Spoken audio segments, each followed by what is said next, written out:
The call to you is epic. And I'm hesitant to use that word because of how it's either lightly used or often overstated. But this word captures what God calls you to more than any other I could think of. And I do not think it's an overstatement. Like God was calling Elisha to take his word into the world around him, wherever God would lead him. That's what a prophet did. He listened to the word of God. He lived according to the word of God. He spoke the word of God. And just like Elijah saw God's word bring rain and fire, Elisha would see God's word miraculously bring food to the hungry and life to the dead. You might think, well, I didn't get that degree. It's not what I've been trained to do in my high school or college or graduate school, but you're missing the point.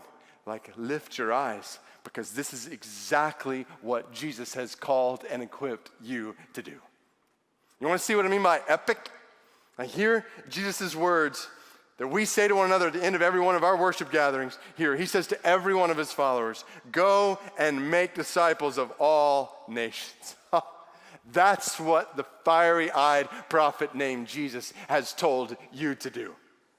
Make disciples of Jesus. Think about what that means, to see people go from spiritual, eternal death to spiritual, eternal life all over the world, among the nations. Now watch it. Beware. Like, you live in a world, and even a church world, where you will be told time and time again, this is not what you're called to do. And just sit back. Just sit there in your seat in your church. Go on Sundays. Or on Sundays when it's convenient for you or your family. When it works out for your schedule. And then you live all week long to make money. And spend it like the world spends it, on more possessions and nicer things. And put some in the offering plate, but spend most of it on yourself. You just cruise through casual, comfortable Christianity as you live it up in this world. Retire and live it up some more, and then go to heaven. That's the Christian life. Please hear the word of God. That is not the Christian life. It is compromise with the world, and it is not what Jesus is calling you to in your life. It's a waste of your life. And some of you are going to settle for it.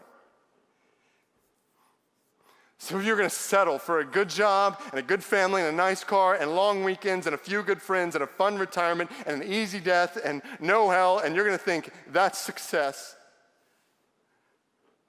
But I urge you to see today, on this day, that you have been called to so much more. To so much more. You've been called to epic, to make disciples. Do you realize this? To lead people to forsake false gods and find true life in Jesus for the next 10 trillion years and beyond. That sounds epic. And so many professing Christians are giving their lives to so many other things besides that. So don't do it. Don't do it. I think about Elisha. You look at his life. Over 50 years from the story we just read, he would see God perform miracle after miracle right in front of his eyes. And what I'm trying to show you today is that God wants you to see the same right in front of your eyes, to bring about miracles in people's lives. Not just miracles of food multiplying or people living, people being saved from sin, brought from death to life. Like, give your life to seeing that miracle happen. Like, do it now. Like, open your eyes. You have friends who you've been in school with who don't know Jesus. You're about to scatter apart from them, to see many of them never again. So don't let this moment pass. Like, call them up today, this week. Tell them God loves them. God will save them if they will trust in Jesus. And give your life to this when you get to the campus you're going to, whatever that campus may open. Your college campus is a mission field in need of God's grace and God's word, both of which you have. And then, while you're going to school, after you go to school, job, career, profession you are entering is a mission field full of people in need of God's grace and God's word. Jesus sends his disciples into every domain of the world to make disciples in the world.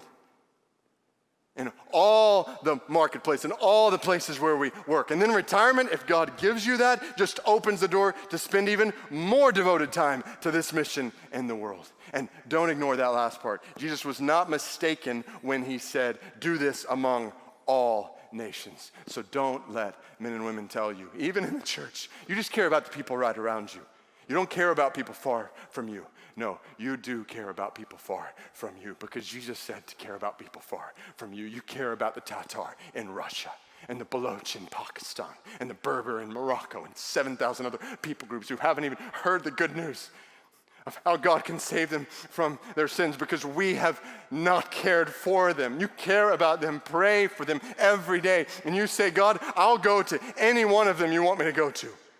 Or if you don't call me to go to them, I'll make money so I can sacrifice it to send other people to them. This is an epic call. Make disciples of all the nations to join with Jesus himself and the spread of his love and his justice and his mercy and his grace to the ends of the earth. And this epic call should dictate every single decision you make in your life.